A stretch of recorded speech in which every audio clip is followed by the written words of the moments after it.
What's up, guys? Welcome to Al's World. Today we'll be doing a Madden 20 franchise mode fantasy draft with Lamar Jackson. Everybody's been talking about Lamar. Hype around the league right now. Biggest name out there in football. He's literally a running back that can throw it. This is more than what we've seen. This is more than Michael Vick. This is more than Russell Wilson, Cam Newton, all these running and throwing quarterbacks, the dual threats. This guy is literally Barry Sanders with an arm.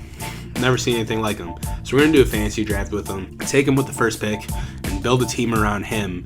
As much as I think the Ravens have done a great job with their team that they've built around him, I think we could do even better. So here I take Lamar with the first pick. Now I'm thinking I want to get him a number one wideout. He really doesn't have that guy right now in Baltimore. I'm going to give him Tyreek Hill, I think.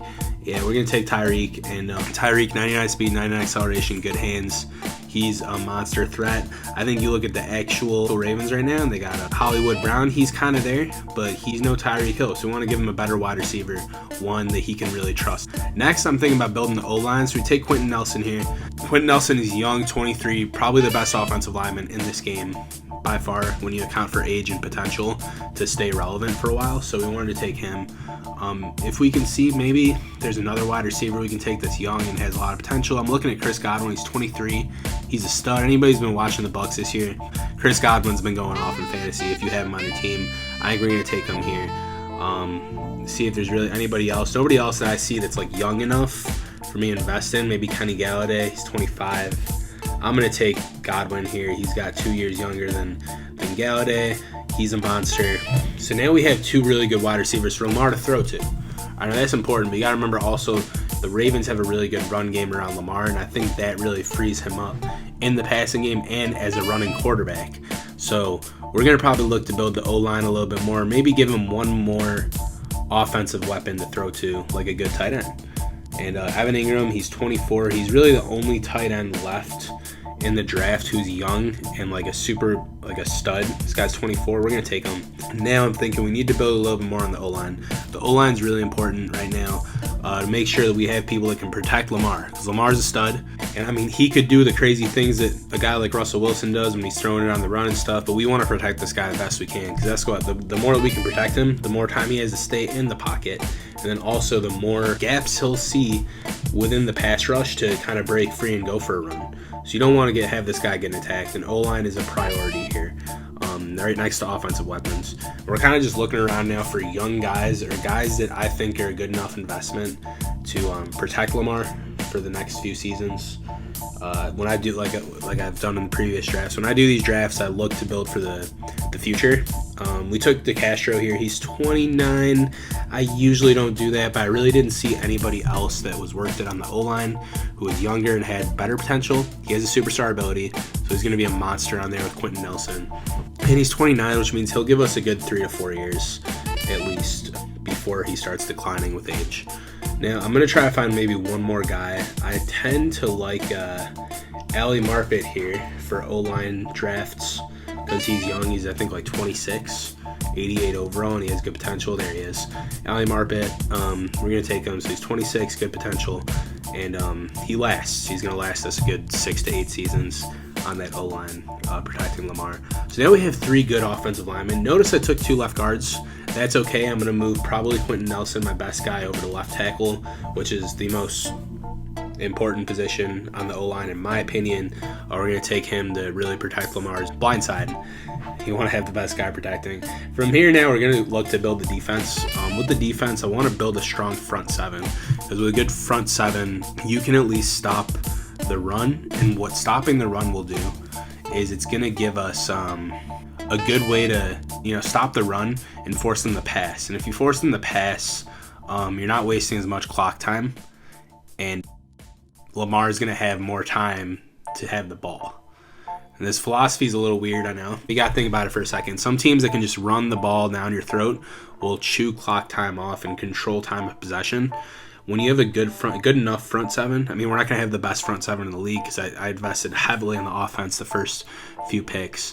But we have a good enough front 7. If our corners are not that good or need time to develop, that's better, in my opinion, than having a strong secondary with no front 7.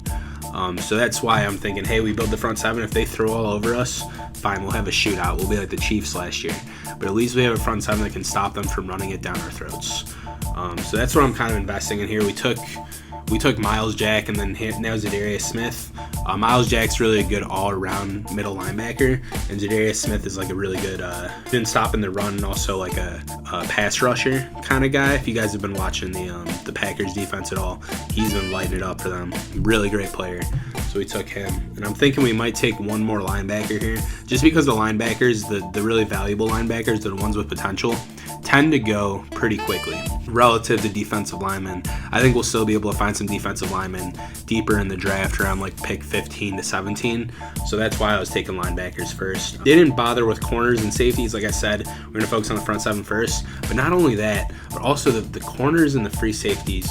More of the corners. The safeties might stay around a little bit longer. All the really, really good corners that you're going to want to invest in tend to be gone by round 4, round 5 maybe. So we didn't even bother with it. I know that these ends, like Leonard Williams right here, 82 overall, and then this guy, Deshaun Hand, he's 79. We'll get to him in a second. Deshaun Hand, 79 overall, he's like 23. These young, versatile, growing defensive linemen, and then Maurice Hurst, defensive tackle, are still available this deep in the draft. So I say, hey, you want to take the J.J. Watts, you want to take the, I don't know if you take Myles Garrett anymore after what happened the other night, but you want to take the Myles Garretts, the Aaron Donalds, all power to you. That guy's going to be a beast. But you don't need to. Instead, I took Tyreek Hill. Instead, I took Lamar Jackson. And I can still get value players here that are going to develop along with Lamar. Because remember, Lamar's only 22. I'm going to get value players that can develop along him. So now I'm looking at strong safeties. Carl Joseph, he is young. See if there's anybody else available who's younger and has better development trait. At strong safety, like I said, I expect our secondary to be our weak link. We'll probably look to trade to improve that, or we can do other things like through the draft, free agency. Although free agency definitely isn't as big of a deal in the NFL as it is in basketball. But we can still try, just play around a little bit. I think we're going to end up taking Carl Joseph here. He's 25. He's got star potential. He was really the only guy that at free safety will develop well. Another thing to keep in mind when you're doing these drafts is that if you take a guy at free safety, you might be able to move him to corner, and he might be just as good at corner. And then that way, say like you see a great player at free safety, you can take him, move him to corner. Maybe you get a corner, you can move him to free safety. Same thing with the linebacker position. Same thing with the defensive tackles. Switching between a corner and a defensive tackle. You're not going to take this Deshaun Hand guy and put him at free safety or corner, Maybe there is a little bit of leeway with between linebackers and D tackles. But traditionally, if you're working within the same group, so like D tackles and ends, or just linebackers, and you're just switching like between left outside linebacker and right outside linebacker, or like left end and right end, you're fine with the defensive positions. And then same thing with the O-line. Wide receivers and tight ends, I really haven't tried it too much. I remember, I think an NFL team last year, and maybe this year too, took an offensive lineman and put him at tight end. You actually might see that more commonly than I'm referring to, but that's a move. Other than the O-line, I don't really mess with the offensive positions too much.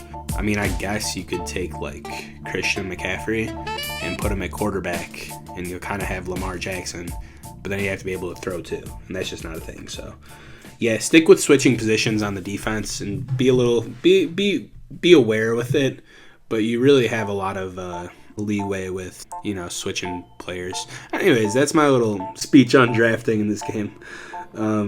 Again, we're looking for another O-lineman. We have 3 really, really, really, really great O-linemen to protect Lamar, but we do want to get a couple other guys that can develop along with him. And I see James Daniels here coming up. James Daniels is like 21 star potential. He's going to develop very well. He's a Chicago Bear. We're going to take him there. So now we have 4 great O-linemen. I might be looking for another offensive weapon here for Lamar. Notice I haven't taken a running back yet. The really good running backs stick around until around round 20 to 23. And then you'll get like the lower tier running backs like Neiman Himes or Phillip Lindsay might still be there. But I mean, guys like I can end up getting maybe like a Matt Breida or a Tariq Cohen like round 20, 25. So we're not going to worry too much about running backs. Like I said, we're going to try to build up that O-line, see if we can get one more guy with potential to help us out on our O-line. Otherwise, we might just take a more established guy. Let's see what we can find here.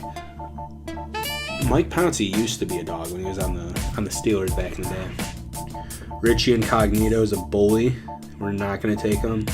He's also 36. Not going to take him. And yeah, it looks like the O-line is pretty dead right now. So maybe we could check out, see if there's anything at wide receiver. N'Keal Harry, Patriot, who really hasn't been playing too much, but he's 21. He's got that hidden talent thing. I like him. I think we're going to take him. He's decent speed. He looks like a decent pick. I like him. There's a couple other receivers. J.J. Arcega-Whiteside. He just caught a touchdown this weekend for the Eagles, but I like N'Keal Harry more.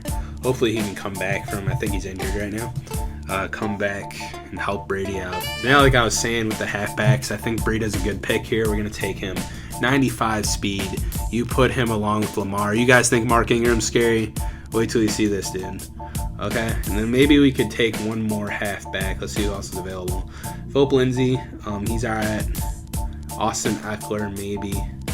See if there's anybody else we can snag. Tight ends. Maybe there's some young talent at tight end. Let's see. Development. Noah Font. I like this guy. 21 with hidden potential. 89 speed. Wow. So we have, what's his name? Remember, we have Evan Ingram, who's got 90 speed. So we have tight ends with 80 and 89 and 90 speed. So if we do like a 2 tight end set with 3 wide receivers, we pretty much have 5 receivers. And I love that kind of versatility, especially with a guy with Lamar. So you have the run game running, and then you do a play action and have both of those tight ends run vertical routes. They might very well end up wide open. In addition to your receivers on the end, because they're going to be slept on. When you have a good running game going too, you can it adds so much more to the game plan, adds so much more to play fakes and route coordination. You can, I feel like I could run literally like screen passes to these tight ends because of how fast they are. It's really nice having that kind of versatility. See if we can find any defensive linemen to help out the pass rush. And just building that front seven. Bilal Nichols, he's a 73. At this point, you're around 21. We're going to take him. He's young. He's got star potential. He'll develop, especially if he plays well. And I'm feeling pretty good about our team right now. We're in round 22, so we've almost taken care of most of the positions. I'm going to see maybe we can get another guy to help out that secondary, but you're not going to find too much at this point. And like I said, we should kind of expect that, and that's okay. I mean, we have built a very, very good offense around Lamar and a good enough defense to, I think, hold it down when push comes to shove, And we'll take Tariq Cohen as a second running back. He can come in and give Breida some breathers to keep that running game fresh. And then, of course, we have that monstrous offensive line behind them. This is going to be a fun team to play with. We have 2 stud wide receivers, 2 true number 1 receivers, Tyreek Hill and Chris Godwin, to go along with Lamar. Good running backs, 2 stud tight ends. I think Noah Font in real life too is going to be a stud, and Evan Ingram is already a dog, and they're going to develop.